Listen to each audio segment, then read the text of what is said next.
আজকের ভিডিওতে আমি পুরো নারুতোর হিস্ট্রি এক্সপ্লেন করতে চলেছি। এই ভিডিওতেই তোমরা নারুতো অ্যানিমের একদম শুরু থেকে শেষ পর্যন্ত সবকিছু খুব কম সময়ের মধ্যে জানতে পারবে। প্রায় 1000 বছর আগে পুরো পৃথিবীর সবকিছুই স্বাভাবিকভাবে চলছিল। তখন কিন্তু চাকরার মতো সুপার ন্যাচারাল পাওয়ারের এক্সিস্টেন্টই ছিল না। নারুতো ওয়ার্ল্ডে তখন কিন্তু সবাই সাধারণ মানুষের মতোই থাকতো, কিন্তু পুরো পৃথিবীর এই স্বাভাবিক অবস্থা পরিবর্তন হয়ে যায় ওৎসুৎসুকিদের আগমনের কারণে। কাগুয়া এবং ইশিকি ওৎসুৎসুকি। নারুতো ওয়ার্ল্ডে তোমরা ওৎসুৎসুকিদের গড বলতে পারো। ওৎসুৎসুকিদের কাজই হলো এক প্ল্যানেট থেকে অন্য প্ল্যানেটে যাওয়া এবং সেখানে চাকরা ফ্রুট গ্রো করা। এই চাকরা ফ্রুট হলো পুরো প্ল্যানেটের লাইফ ফোর্স অথবা এনার্জি বলতে পারো। এই চাকরা ফ্রুট খেয়ে ওৎসুৎসুকিরা আরো বেশি পাওয়ারফুল হয় এবং তারা তাদের লাইফ স্প্যানকে আরো বাড়াতে পারে। তবে এটার জন্য ওৎসুৎসুকিদের একটা রিচুয়াল ফলো করতে হয়। যে কোনো প্ল্যানেটে 2 জন ওৎসুৎসুকি যাবে। এর মধ্যে একজন থাকবে ওৎসুৎসুকি ক্ল্যানের মেইন ফ্যামিলি থেকে, আর একজন থাকবে ব্রাঞ্চ ফ্যামিলি থেকে। নারুতো ওয়ার্ল্ডে অর্থাৎ আমাদের পৃথিবীতে সর্বপ্রথম ইশিকি এবং কাগুয়া ওৎসুৎসুকি এসেছিল, যাতে তারা এই প্ল্যানেটে চাকরা ফ্রুট খেয়ে আরো বেশি পাওয়ারফুল হতে পারে। এদের দুজনের মধ্যে কাগুয়া ছিল ব্রাঞ্চ ফ্যামিলি থেকে আর ইশিকি ছিল মেইন ফ্যামিলি থেকে। আর তাদের রিচুয়াল অনুযায়ী যে কোনো একজন ওৎসুৎসুকিকে স্যাক্রিফাইস করতে হবে চাকরা ফ্রুট পাওয়ার জন্য। আর সব সময় ব্রাঞ্চ ফ্যামিলি মেম্বাররা মেইন ফ্যামিলির জন্য তাদের লাইফকে স্যাক্রিফাইস করে। কিন্তু পুরো ওৎসুৎসুকি হিস্ট্রিতে কাগুয়া একটু অন্যরকম কাজ করে বসে। শুরুতে যে চাকরা ফ্রুটের কথা বলেছিলাম, সেটা গ্রো করতে একটা বড় চাকরা ট্রি গ্রো করতে হয় এবং সেটার জন্য 10 টেলসকে যে কোনো একটা ওৎসুৎসুকির খাবার হতে হবে। কাগুয়া এখানে চালাকি করে ইশিকিকেই 10 টেলসকে স্যাক্রিফাইস হিসাবে দিয়ে দেয়, কিন্তু ইশিকি কোনোভাবে সেখান থেকে বেঁচে যায়। এটা নিয়ে পরে কথা হবে। কাগুয়ার বিষয়ে আসা যাক। কাগুয়া এটা করেছিল কারণ এই ওয়ার্ল্ডের হিউম্যানদের আচার ব্যবহার তার কাছে একটু অন্যরকম লেগেছিল। সে কোনোভাবে সাধারণ মানুষের মধ্যে ফ্রেন্ডশিপ, লয়ালিটি এবং ভালোবাসাকে ফিল করতে পারছিল। আর এটা সম্ভব হয়েছিল আমাদের লর্ড টেনজির জন্য। সত্যি বলতে লর্ড টেনজিকেই ফাদার অফ অল শিনোবি বলা লাগতো। যাই হোক, কাগুয়া লর্ড টেনজির সাথে মিশে তাকে এতটাই ভালোবেসে ফেলেছিল যে সে তার ওৎসুৎসুকি ক্ল্যানকেই বিট্রে করে বসে। এভাবে বেশ কয়েকদিন কেটে যাওয়ার পর কাগুয়া এবং টেনজি তাদের সংসারও শুরু করে দেয়। সবকিছু ঠিকঠাক ভাবে চলছিল, কিন্তু মানুষ জাতিকে তো তোমরা চিনোই, এরা কখনো যুদ্ধ বিবাদ ছাড়া থাকতেই পারবে না। কাগুয়া কিন্তু এখনো গড, কিন্তু সে হিউম্যানিটির এরকম ঝগড়া বিবাদ দেখে একটা ব্রুটাল সিদ্ধান্ত নেয়। কাগুয়া চাকরা ফ্রুট খেয়ে ফেলে এবং সবাইকে ইনফিনিট সুকুমির মধ্যে ফেলে দেয়। ইনফিনিট সুকুমি, যেখানে মানুষ একটা স্বপ্নের মধ্যে থাকে। এই স্বপ্নে তারা যা যা দেখতে চায়, অর্থাৎ তাদের আসল চাওয়া পাওয়া সবকিছুই পূরণ হয়। তবে এটা জাস্ট একটা ড্রিম। কাগুয়া ভেবেছিল এভাবেই হয়তো সব হিউম্যান কাইন্ড শান্তিতে থাকতে পারবে। ইনফিনিট সুকুমি নিয়ে এই ধারণা কিন্তু কাগুয়ার মতো গডই আনতে পারে। কিন্তু কিছুদিন যাওয়ার পর কাগুয়া একা ফিল করতে থাকে এবং সে কিছু মানুষকে ইনফিনিট সুকুমি ড্রিম থেকে ফ্রি করে দেয়। তাদের মধ্যে সবগুলো মেমোরিকে মুছে ফেলে, অর্থাৎ এদের কারোরই মনে নেই কাগুয়া তাদের সাথে ঠিক কি করেছিল। যাই হোক, এভাবেও বেশ কিছুদিন চলে যায়। কাগুয়ার 2টা বাচ্চা হয়। ভুলে গেলে চলবে না যে লর্ড টেনজির সাথে কিন্তু তার কিছু একটা হয়েছিল। কাগুয়ার 2টা বাচ্চা হয় হাফ হিউম্যান হাফ গড, হাগোরোমো এবং হামুরা ওৎসুৎসুকি। এরপর প্রায় 20 বছর পর হাগোরোমো এবং হামুরা কাগুয়ার ডার্ক সাইড সম্পর্কে জানতে পারে। তারা কোনোভাবে জেনে যায় যে তাদের মা পুরো পৃথিবীর মানুষকে ইনফিনিট সুকুমির মধ্যে রেখে দিয়েছিল। শুরুতে যে বলেছিলাম কাগুয়া কিছু মানুষকে ইনফিনিট সুকুমি থেকে ফ্রি করেছে, কিছু মানুষকে। বেশিরভাগ মানুষ কিন্তু তখনও ইনফিনিট সুকুমির মধ্যেই ছিল। কাগুয়া তাদেরকে রেখেছিল এনার্জি সোর্স হিসাবে, কারণ কাগুয়া খুব ভালোভাবে জানতো সে ওৎসুৎসুকি ক্ল্যানকে বিট্রে করেছে। অন্যান্য ওৎসুৎসুকিরা অবশ্যই তাকে মারার জন্য আসবে। কিন্তু পুরো পৃথিবীর মানুষের সাথে এমন অন্যায় করায় তার নিজের সন্তান হাগোরোমো এবং হামুরা তার বিরুদ্ধে চলে যায়। কাগুয়া এতে অনেক বেশি রেগে যায়। সে 10 টেলসের সাথে মার্চ করে একটা জায়েন্টের রূপ নেয়। পরবর্তীতে হাগোরোমো এবং হামুরার সাথে কাগুয়া ওৎসুৎসুকির একটা বড় যুদ্ধ হয়। হামুরা এবং হাগোরোমো কাগুয়াকে মারতে না পারলেও তাকে সিল করে রাখে। এখানে মনে রেখো, কাগুয়া কিন্তু মারা যায়নি, তাকে সিল করে রাখা হয়েছে। তাদের যুদ্ধ এত বেশি ব্রুটাল আর ডিস্ট্রাকটিভ ছিল যে তাদের ব্যাটেল থেকেই মুন ক্রিয়েট হয়ে যায়। ইয়েস, এটা অনেকেই জানে না যে নারুতো ওয়ার্ল্ডে আমরা যে মুন দেখতে পাই এটা কিন্তু এই যুদ্ধ থেকে সৃষ্টি হয়েছিল। হাগোরোমো এবং হামুরার মধ্যে হাগোরোমো ছিল the sage of six path, সে পৃথিবীতেই থেকে যায়, কিন্তু হামুরা চাঁদে বসবাস করতে শুরু করে। নারুতো অ্যানিমেতে আমরা যেই হিয়োকা ক্ল্যানকে দেখতে পাই এরা কিন্তু হামুরা ডিরেক্টলি ডিসেন্ডেন্ট। যাই হোক, তারপর আবারও পৃথিবীতে শান্তি ফিরে আসে এবং সবকিছুই স্বাভাবিকভাবে চলতে থাকে। হাগোরোমোরও দুইটা সন্তান হয়, ইন্দ্রা উৎসুৎসুকি এবং আশুরা উৎসুৎসুকি। তাদের দুজনের মধ্যে ইন্দ্রা ছিল একটু বেশি পাওয়ারফুল, আর ইন্দ্রা জন্মগ্রহণ করেছিল স্পেশাল দোজুৎসু শারিঙ্গান নিয়ে। অন্যদিকে আশুরা ছিল ইন্দ্রার থেকে কিছুটা উইক এবং তার কাছে কোনো স্পেশাল আই ছিল না। এই জন্য ইন্দ্রা আশুরার থেকে নিজেকে সুপ্রিয়র মনে করত। কিন্তু ইন্দ্রার থেকে আশুরার আচার ব্যবহার অনেক বেশি সহজ সরল ছিল। এজন্যই হাগোরোমো ইন্দ্রার থেকে আশুরাকে বেশি পছন্দ করত। একটু বড় হওয়ার পরপরই ইন্দ্রা আশুরাকে হিংসা করতে শুরু করে। ইন্দ্রার কাছে মনে হতে পারে আশুরা তো উইক, হাগোরোমো কেন তাকে এত পছন্দ করে। হাগোরোমোর উচিত ইন্দ্রাকে পছন্দ করা। ইন্দ্রার এই হিংসা আরো বেশি বেড়ে যায় যখন হাগোরোমো তার ডিসেন্ডেন্ট হিসাবে আশুরাকে চুজ করে। ইন্দ্রা এতে এত বেশি রেগে যায় যে সে ইভেল হয়ে যায় এবং সে তার পাওয়ার ইউজ করে পুরো পৃথিবী জুড়ে ডিস্ট্রাকশন শুরু করতে থাকে।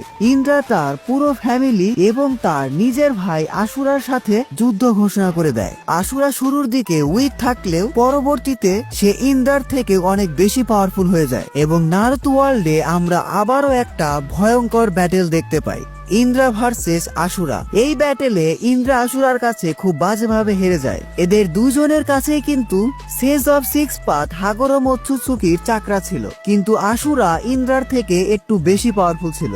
যাই হোক, পরবর্তীতে ইন্দ্রা ডিক্লেয়ার করে দেয় সে বারবার রিইনকার্নেট হবে, এটা প্রমাণ করার জন্য যে আশুরার থেকে সে বেশি কুল ছিল। আর আশুরাও ডিক্লেয়ার করে দেয় যে ইন্দ্রাকে থামানোর জন্য সে বারবার রিইনকার্নেট হতে থাকবে।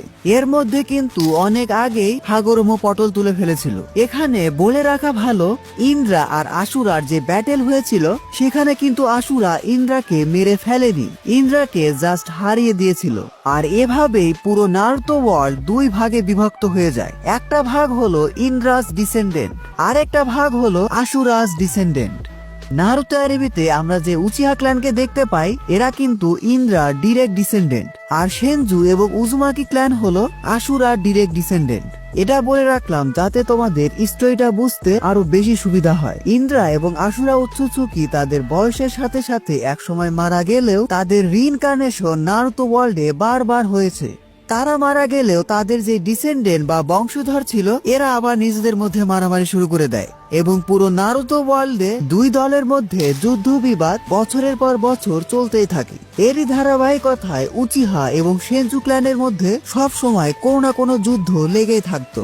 এই উচিহা এবং সেনজু ক্ল্যানের মধ্যে দুইটা সন্তান জন্ম নেয়, সেনজু ক্ল্যান থেকে হাশিরামা সেনজু এবং উচিহা ক্ল্যান থেকে মাদারা উচিহা। ইয়েস, তোমরা ঠিকই ধরেছ, এই দুইজনই ইন্দ্রা এবং আশুরার ডিরেক্ট রিইনকার্নেশন। কিন্তু না, শুরুতে এরা ইন্দ্রা এবং আশুরার মতো ঝগড়া করতো না, বরং তারা ছোটবেলা থেকেই খুব ভালো বন্ধু ছিল, যতক্ষণ না পর্যন্ত তারা তাদের ট্রু আইডেন্টিটি জানতে পারে। ইয়েস, বন্ধুত্ব হওয়ার আগে মাদারা জানতো না যে হাশিরামা তাদের শত্রুপক্ষ, আর হাশিরামা জানতো না যে মাদারা উচিহা ক্ল্যান থেকে বিলং করে। এই দুজনের পরিচয় যখন রিভিল হয়ে যায় তখন তারা আবারও বন্ধু থেকে শত্রু হয়ে যায়।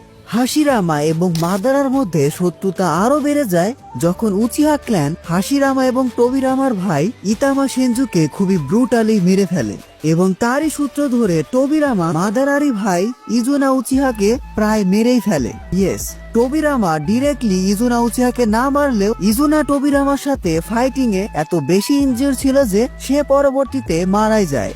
মারা যাওয়ার আগে ইজুনা তার ভাই মাদারাকে তার শারিঙ্গান দিয়ে যায় এবং মাদারা অ্যাওয়েকেন করে ফেলে মাঙ্গেকিউ শারিঙ্গান। মাদারা মাঙ্গেকিউ শারিঙ্গান নিয়ে আরো বেশি পাওয়ারফুল হয়ে যায় এবং নাইট টেলস কে কুত্তার মতো ধরে নিয়ে গিয়ে হাশিরামার সাথে যুদ্ধ ঘোষণা করে। বাট হাশিরামা তো হাশিরামাই। হাশিরামা ছিল আশুরা উৎসুৎসুকির রিইনকার্নেশন এবং সে স্বাভাবিকভাবেই মাদারার থেকে অনেক বেশি পাওয়ারফুল ছিল। তাকে তো এমনি এমনি আর গড অফ অল শিনোবি বলে না। হাশিরামা তার পিক সময়ে এত বেশি পাওয়ারফুল ছিল যে মাদারা তার পারফেক্ট সুসানো এবং নাইন টেলস এর ফুল পাওয়ার ইউজ করেও তাকে হারাতে পারেনি। এরপর পুরো উচিহা ক্ল্যান সেনজু ক্ল্যানের কাছে আত্মসমর্পণ করে।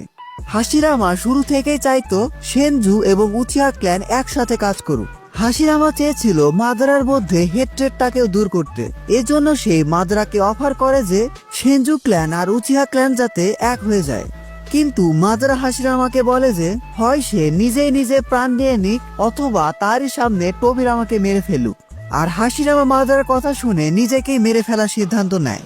হাশিরামা চেয়েছিল তার মারা যাওয়ার পরেও যেন সেনজি এবং উচিহারা একসাথে থাকতে পারে, কারণ পুরো শিনোবি ওয়ার্ল্ডের এই যুদ্ধ বিবাদে সাধারণ মানুষ খুব বাজেভাবে ক্ষতিগ্রস্ত হচ্ছিল। এদিকে হাশিরামার এরকম ভালো মানুষই দেখে মাদারা সামহাও পটে যায় এবং সব শেষে উচিহা এবং সেনজু ক্ল্যানের মধ্যে সমঝোতা চুক্তি হয়। এরপর বেশ কিছুদিন সবকিছু বেশ ভালোভাবে চলছিল, কিন্তু এটা ভুলে গেলে চলবে না যে আমাদের ghost of the Uchiha Madara ছিল আশুরার রিইনকার্নেশন। হাশিরামা এবং মাদারা উচিহার মধ্যে বেশ কিছু পার্থক্য ছিল। তারা দুইজনে শান্তি চেয়েছিল, কিন্তু দুই ভাবে। মাদারার কাছে মনে হতো এভাবে ভালো মানুষই দেখিয়ে শান্তি আসবে না। অন্যান্য ভিলেজকে নিজেদের পাওয়ার দিয়ে কোনোহার আন্ডারে রাখতে হবে। কোনোহা যেই ভিলেজকে মাদারা এবং হাশিরামা ক্রিয়েট করেছিল, কিন্তু হাশিরামা চেয়েছিল সবার সাথে শান্তিতে থাকতে। আর এখানেই মাদারা এবং হাশিরামার মধ্যে আবারও একটা ঝামেলা তৈরি হয়। মাদারার রাগ আরো বেশি বেড়ে যায় যখন তার নিজের ক্ল্যান মেম্বার অর্থাৎ উচিহা ক্ল্যান তাকেই বিট্রে করে বসে। তারা মাদারাকে ডিরেক্ট বলে দেয় যে আমরা হাশিরামার সাথেই থাকবো। হাশিরামা হোকাগে হলেই তারা অনেক বেশি শান্তিতে থাকবে। যদিও এর পিছনে কারণ ছিল মাদারার ব্রুটাল নেচার। অন্যদিকে হাশিরামা ছিল শান্তিপ্রিয় মানুষ। মাদারা আরো পাওয়ারফুল হওয়ার খোঁজে কোনোহাকে ছেড়ে দেয় এবং পুরো শিনোবি ওয়ার্ল্ড এমনকি উচিহা ক্ল্যানের বিরুদ্ধেও যুদ্ধ ঘোষণা করে। এরপর আমরা আমাদের ইন্দ্রে এবং আশুরার রিইনকার্নেশন মাদারা এবং হাশিরামার মধ্যে বেশ কয়েকবার যুদ্ধ দেখতে পাই এবং প্রতিবারই হাশিরামা মাদারাকে খুব বাজেভাবে হারিয়ে দেয় এবং সব শেষে তাদের ফাইনাল ব্যাটেলে হাশিরামাকে বাধ্য হতে হয় মাদারাকে মেরে ফেলতে।それは俺をいつでも殺せるってことか。違う、俺たちは友だと。柱間まだ俺すっごい術考えてきたぞ。この葉学連さってなんだ。কিন্তু মাদারা এখানে চালাকি করে কোনোভাবে সেখান থেকে বেঁচে যায়। মাদারা এখানে ইজানাগিকে ইউজ করেছিল। ইজানাগি উচিহাদের ফরবিডেন জুৎসু, যেটাতে কিনা একটা শারিঙ্গানকে স্যাক্রিফাইস করে তুমি রিয়ালিটিকে ম্যানিপুলেট করতে পারো। পুরো শিনোবি ওয়ার্ল্ডের কাছে কিন্তু এখন মাদারা মারা গেছে। এরপর শিনোবি ওয়ার্ল্ডে আরো বেশ কিছু দিনের জন্য শান্তি বজায় থাকে। হাশিরামা কোনোহার সাথে অন্যান্য ন্যাশনের শান্তি চুক্তি করে পুরো শিনোবি ওয়ার্ল্ডে পিস প্রতিষ্ঠা করে। কিন্তু মানুষ তো মানুষই। হাশিরামা মারা যাওয়ার পর তাদের মধ্যে এসব যুদ্ধ আবার শুরু হয়ে যায়। মারা যাওয়ার আগে হাশিরামা নাইটেল সহ সবগুলো বিস্টকে সবগুলো ন্যাশনের মধ্যে ভাগ করে দিয়েছিল যাতে পাওয়ার অফ ব্যালেন্স থাকে। কিন্তু এরা এই পাওয়ার অফ ব্যালেন্সকে খুব বাজেভাবে কাজে লাগিয়ে এই টেইল বিস্ট দিয়েই মারামারি শুরু করে দেয়। যাই হোক, কোনোহা ভিলেজের এবার সব দায়িত্ব এসে পড়ে হাশিরামার ভাই টোবিরামা সেনজুর উপর। টোবিরামা ছোটবেলা থেকে অনেক জিনিয়াস এবং ট্যালেন্টেড শিনোবি ছিল। সে তার লিডারশিপ এবং হোকাগে স্কিল দিয়ে পুরো কোনোহার চেহারায় পাল্টে ফেলে। টোবিরামা ছিল প্রথম শিনোবি যে কিনা কোনোহা ভিলেজে নিনজা একাডেমি প্রতিষ্ঠা করে এবং উচিহা ক্ল্যানকে পুলিশ ফোর্সের দায়িত্ব দিয়ে দেয়। টোবিরামা হোকাগে হওয়ার পর খুব ভালোভাবে বুঝে গিয়েছিল যে শিনোবি ওয়ার্ল্ডের এসব যুদ্ধ বিবাদ এত সহজে শেষ হবে না। তাই এই লড়াইয়ে টিকে থাকতে হলে তাদেরকে নিজের ভিলেজকে অন্যান্য ভিলেজ থেকে সব দিক থেকে উন্নত করতে হবে। টোবিরামার এই চিন্তা আমার কাছে বেশ রিয়ালিস্টিক লেগেছিল। যাই হোক, টোবিরামার সময়ে শিনোবি ওয়ার্ল্ডে ফার্স্ট গ্রেড নিনজা ওয়ার হয় এবং এখানে কোনোহা শিনোবিদেরকে বাঁচানোর জন্য টোবিরামা নিজেকেই স্যাক্রিফাইস করে ফেলে। টোবিরামাকে মেরেছিল কেনকাকু এবং গেনকাকু। মারা যাওয়ার আগে টোবিরামা তার নিজের ফেভারিট স্টুডেন্ট হিরুজেন সারুতোবিকে হোকাগে বানিয়ে দেয় এবং হিরুজেন হয়ে যায় পুরো কোনোহা ভিলেজের থার্ড হোকাগে। তোমরা বলতে পারো সবচেয়ে ওর্স্ট হোকাগে। হিরুজেনকে শিনোবি প্রফেসর বলা হতো কারণ সে 5 চাকরা নেচারের সবগুলো মাস্টার করে ফেলেছিল এবং পুরো কোনোহা ভিলেজে এমন কোনো জুৎসু ছিল না যেটা কিনা সে মাস্টার করেনি। কিন্তু তার লিডারশিপ স্কিল ছিল খুবই খারাপ। হোকাগে হিসাবে সে এমন ডিসিশন নিয়েছিল যেটাতে কোনোহা ভিলেজ বেশ কিছু ইম্পর্টেন্ট শিনোবিদের হারিয়েছিল। হিরুজেনের সময় কিন্তু শিনোবি ওয়ার্ল্ডে 2টা ওয়ার্ল্ড ওয়ার হয়েছিল। সেকেন্ড ওয়ার্ল্ড ওয়ার এবং থার্ড ওয়ার্ল্ড ওয়ার এর মধ্যে অনেক কিছু হয়ে গেছে। এত কিছু বলতে গেলে ভিডিও অনেক বড় হয়ে যাবে। যাই হোক, সংক্ষেপে বলছি, টোবিরামা হোকাগে হওয়ার পর হিরুজেনের সময় থেকে এই কোনোহা ভিলেজে হোকাগে মেকা টিম 7 শুরু হয়। জিরায়া, সুনাডে এবং ওরোচিমারু।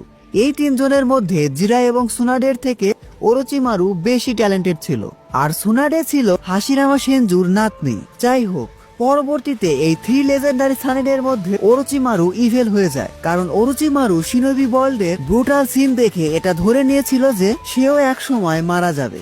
আর ওরোচিমারু ইচ্ছা ছিল পুরো নারুতো ওয়ার্ল্ডে যত রকম জুৎসু আছে সবগুলো জুৎসু শিখার, আর এজন্য দরকার ছিল ইমমর্টালিটি। আর এসবের জন্যই সে কোনোহা ভিলেজ ছেড়ে দিয়ে তার রিসার্চ শুরু করে দেয়। যাই হোক, হিরুজেনের সময়ে বেশ কিছু ন্যাশন কোনোহার অ্যালাই হয়ে যায়, আর বেশ কিছু ন্যাশন কোনোহার অপোনেন্টস হয়ে যায়। যে সকল ন্যাশন কোনোহার অ্যালাই হয়ে গিয়েছিল তাদের মধ্যে অন্যতম ছিল উজুমাকি ক্ল্যান, এবং এই উজুমাকি ক্ল্যান থেকে কুশিনা উজুমাকি নামে একজন কোনোহা ভিলেজে চলে আসে, কারণ উজুমাকি ক্ল্যানকে তার আশেপাশের ভিলেজ একটা বড় রকম থ্রেট মনে করে পুরো ক্ল্যানকে ডিস্ট্রয় করে দিয়েছিল। শুধুমাত্র গুটি কয়েক উজুমাকি তখন বেঁচে ছিল, আর তারা তাদের ভাগ্যক্রমে তাদের আশেপাশের বিভিন্ন ভিলেজে চলে যায়, আর কুশিনার জায়গা হয়েছিল কোনোহা ভিলেজে। একটু আগে যে হিরুজেন সারোতোবি টিম 7 এর কথা বলেছিলাম, এর মধ্যে মাস্টার জিরায়া দা পারভিসেজ তার সময়ের মোস্ট পাওয়ারফুল লেজেন্ডারি সানিন হয়ে যায়, এবং সে ট্রেন করে মিনাতোর মতো ট্যালেন্টেড শিনোবিকে। ভাগ্যক্রমে মিনাতোর সাথে কুশিনার ভালোবাসার সম্পর্ক হয়ে যায়। এভাবে কোনোহার অবস্থা সবকিছু ভালোভাবে চলছিল, বাট তোমরা এখানে একটা বড় প্লট টুইস্ট ভুলে যাচ্ছ। Madara is still alive. Madara এখনো বেঁচে আছে। হাশিরামার সাথে ব্যাটেলে মাদারা হাশিরামার বডি থেকে তার একটু মাংস খাবলে নিয়েছিল, যেটা সে পরবর্তীতে হাশিরামা সেল হিসাবে ইউজ করে। এবং নারুতো সিরিজে হাশিরামা সেল কতটা পাওয়ারফুল ছিল তা তোমরা সবাই জানো। হাশিরামা সেল যে শুধুমাত্র মাদারাকে তার হিউজ ইনজুরি থেকে রিভাইভ করেছে তাই নয়, হাশিরামা সেলের জন্য মাদারা অ্যাওয়েকেন করে ফেলে দা রিনেগান, দা আই অফ গড, যেটা কিনা হোগোরোমা ওৎসুৎসুকির কাছে ছিল। কিন্তু কোনোহার ভাগ্য ভালো ছিল, মাদারা রিনেগান অ্যাওয়েক করলেও সে অনেক বৃদ্ধ হয়ে গিয়েছিল। এজন্যই মাদারা তার মাস্টার প্ল্যান শুরু করে দেয়। মাদারা খুব ভালোভাবে জানতো সে আর বেশি দিন বেঁচে নেই, এজন্যই সে নাগাটো উজুমাকি নামে একজনকে তার রিনেগান দিয়ে দেয়। উজুমাকি ক্ল্যান থেকে যে কয়জন সার্ভাইভাল ছিল তার মধ্যে নাগাটো একজন। সৌভাগ্য বল অথবা দুর্ভাগ্য, পরবর্তীতে এই নাগাটোর সাথে দেখা হয় আমাদের 3 লেজেন্ডারি সানিনের, এবং মাস্টার জিরায়া নাগাটো সহ কোনান এবং ইয়াহিকোকে ট্রেনিং দেয়। আর এদিকে কোনোহার দিকে আসলে জিরা ট্রেন করেছিল মিনাতো নামিকাজেকে, যে কিনা তার সময়ের ফাস্টেস্ট, স্ট্রংগেস্ট এবং ট্যালেন্টেড শিনোবি হয়ে যায়। সবকিছু ঠিকঠাক ভাবে চলছিল, কিন্তু এর মাঝখানে থার্ড ওয়ার্ল্ড ওয়ারে অনেক কিছু চেঞ্জ হয়ে যায়। থার্ড ওয়ার্ল্ড ওয়ারে মিনাতো একাই প্রায় 1000 শিনোবিদের হারিয়ে দিয়েছিল। তাকে দেখে শিনোবিদের এমন অবস্থা তৈরি হয়েছিল যে তার নাম শোনা মাত্রই শিনোবিরা পালিয়ে যেত। এজন্যই থার্ড ওয়ার্ল্ড ওয়ার শেষে হিরুজেনের পরে হোকাগে হিসাবে মিনাতোকে চুজ করা হয়। মিনাতো দা 4th হোকাগে। এর মধ্যে একটা কথা বলতে ভুলে গেছি যে মিনাতো কিন্তু অলরেডি কুশিনাকে বিয়ে করে ফেলেছে। আর তোমরা সবাই জানো পুরো নারুতো অ্যানিমের মেইন ক্যারেক্টার আমাদের নারুতো উজুমাকি কিন্তু মিনাতো আর কুশিনারি সন্তান। এখানে আবার মিনাতোর গল্প চলে আসবে। মিনাতো ট্রেন করেছিল টিম 7কে, এবং তার টিম 7 এর মেম্বার ছিল কাকাশি হাটাকে, ওবিটো উচিহা এবং রিন। এই 3 জনের মধ্যে কাকাশি ছিল সবচেয়ে ট্যালেন্টেড। কোনো একটা মিশনে ওবিটো কাকাশির জন্য নিজের লাইফকে স্যাক্রিফাইস করে দেয়, আর এরই সুযোগ নিয়ে মাদারা ওবিটোকে তার মাস্টার প্ল্যানের একটা বড় অংশ বানিয়ে নেয়। ওবিটো ভিলেন হয়ে যায় যখন সে দেখতে পায় তার চোখের সামনে কাকাশি রিনকে মেরে ফেলছে। দুর্ভাগ্যবশত ওবিটো এবং কাকাশি একে অপরের শত্রু হয়ে যায়, কিন্তু শত্রুতা হওয়ার পরেও যে জিনিসটা তাদের দুজনকে এক করে রাখে সেটা হলো ওবিটোর শারিঙ্গান। একটু আগে যে অ্যাক্সিডেন্টের কথা বলেছিলাম, যেখানে ওবিটো কাকাশিকে বাঁচানোর জন্য নিজের লাইফ স্যাক্রিফাইস করেছিল, সেখানে ওবিটো কাকাশিকে তার একটা শারিঙ্গান দিয়ে দিয়েছিল। এখানেও নারুতো ভার্সে আমরা আবার 2টা ভাগ দেখতে পাই। একদিকে কাকাশি, যে কিনা কোনোহা ভিলেজের জন্য তার মিশন কমপ্লিট করতে থাকে, আর ছোট্ট কাকাশি ডিপ্রেসড হয়ে একটা কিলার মেশিন হয়ে যায়। অন্যদিকে ওবিটো উচিহা, যে কিনা আকাসকির মতো একটা ডেডলি অর্গানাইজেশন ক্রিয়েট করে নাগাটো উজুমাকির সাথে। ইয়েস, নাগাটো, যার কাছে মাদারা তার রিনেগান দিয়েছিল। এভাবেই বেশ কিছু বছর চলে যায়। অন্যদিকে ওবিটো প্ল্যান করতে থাকে সে কোনোহাকে বিট্রে করবে এবং রিনের মৃত্যুর প্রতিশোধ নেবে। মিনাতো ছিল তখন হোকাগে। মিনাতো এবং কুশিনা বেশ ভালোভাবে সংসার করছিল এবং কিছুদিন পর মিনাতো প্রেগনেন্ট হয়ে যায়। সরি। কিছুদিন পর কুশিনা নারুতোকে জন্ম দেয়, আর এই সময়ই ওবিটো কোনো হাতে অ্যাটাক করে বসে। ওবিটোর উদ্দেশ্য ছিল কুশিনা থেকে নাইন টেলস কে এক্সট্রাক্ট করা, কারণ মাদ্রা তাকে বলেছিল সবগুলো টেইল বিচকে একসাথে করে 10 টেলস এর মাধ্যমে ইনফিনিট সুকুমি ক্রিয়েট করা যাবে, যেটাতে সবাই অনেক বেশি খুশি থাকবে এবং কারোর কোনো দুঃখই থাকবে না। রিনের মৃত্যুর পর ওবিটো এত বেশি ম্যানিপুলেটেড হয়ে গিয়েছিল যে সে মাদারার প্ল্যান অনুযায়ী কাজ করতে থাকে এবং নারুতো জন্মগ্রহণ করা সেই ভাইটাল মোমেন্টে মিনাতোর উপর অ্যাটাক করে। মিনাতোর সাথে ওবিতো একরকম ফাইটে হেরে যায়, কিন্তু সে তার আসল মিশনকে ঠিকই কমপ্লিট করেছিল। ওবিটো কুশিনা থেকে নাইন টেলস কে এক্সট্রাক্ট করে নাইন টেলস কে দিয়ে কোনোহাকে ডিস্ট্রয় করাতে থাকে।